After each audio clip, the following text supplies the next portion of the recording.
Hi friends, good morning. চলো আমি কিভাবে আজকে চিকেন রান্না করি তোমাদের সঙ্গে একটু শেয়ার করি। এই যে আলুগুলো ভেজে নিচ্ছি, তারপরে দেখো এখানে অনেক মশলাগুলো একসঙ্গে আমি মিক্সিতে পিষবো বলে রেডি করেছি। কড়াতে এখন দিয়েছি শুকনো লঙ্কা, সেটাকেই তেলে ভালো করে ভেজে নিচ্ছি যতক্ষণ না লাল লাল হচ্ছে। ওটা লাল লাল করে ভাজলে ওটার গন্ধটা ভালো হয়। আলুগুলো ভাজা আছে, এবার এই শুকনো লঙ্কাটা দেখো লাল লাল হয়ে গেছে।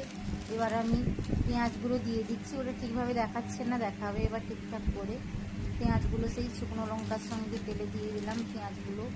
সেই পেঁয়াজগুলো এরপরে ভাজতে থাকবো আস্তে আস্তে করে। ওটা যতক্ষণ না লাল হচ্ছে ওটাকে ভাজতেই থাকবো। তারপরে মিক্সিতে সব মশলা একসঙ্গে, তার সঙ্গে টমেটোও দেওয়া আছে, সব একসঙ্গে এই দেখো পেস্ট করে নিলাম। এবার এই পেস্টটাকে সেই পেঁয়াজের সঙ্গে একসঙ্গে মিক্স করে দিচ্ছি। এবার চলো সেই মিশাতে থাকুক এটা, আর একটু সেটাতে লেগে থাকা মশলাগুলো দিয়ে একটু জলও দিয়ে দিলাম। এবার সেগুলোকে একটু খুন্তিতে একটু চারদিকে নাড়িয়ে নিলাম যাতে মিশে যায় সব। এবার মাংসগুলো দিয়ে নিয়েছি, দিয়ে দিয়েছি সেই মশলার সঙ্গে। এবার মশলার সঙ্গে একটু মাংসটা দিয়ে একটু নাড়িয়ে নেব। এটা ভালো করে নাড়ানো হয়ে গেলে, নাড়াও দেখো, হ্যাঁ এই যে নাড়িয়ে নিচ্ছি। এবার নাড়ানো ভালোভাবে হয়ে গেলে নাড়াতেই থাকবো। এই যে এবার তেল ছাড়া শুরু করেছি মাংসটা। এরকম করে আস্তে আস্তে করে নাড়তেই থাকতে হবে যতক্ষণ না তেল ভালোভাবে বেরাচ্ছে। এই যে এবার যতক্ষণ দেখলাম পুরোপুরি তেল বেরিয়ে গেছে, তখন আমি একটু চিকেন মশলা দিয়ে দিচ্ছি, কারণ ওটা দিলে ওটার গন্ধটা একটু ভালো হয়, তাই জন্য চারদিকে দিয়ে দিচ্ছি। দেখো এরপর দেখো এর কালারটা কত সুন্দর এসছে।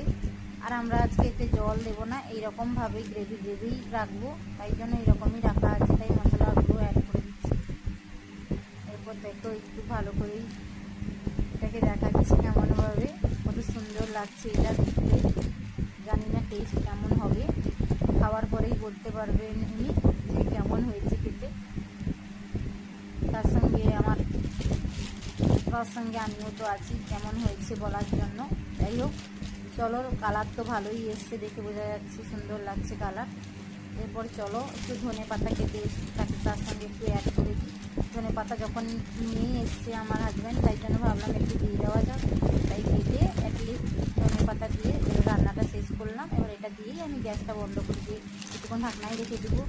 এবার এই যে আমাদের সবার খাওয়া রেডি। এটা আমার বরের থালা, ভাত আর চিকেন, আর স্যালাডের মধ্যে কিছু ছিল না, তাই শুধু পেঁয়াজ কাঁচা লঙ্কা সঙ্গে আমও কাটা আছে। বাই।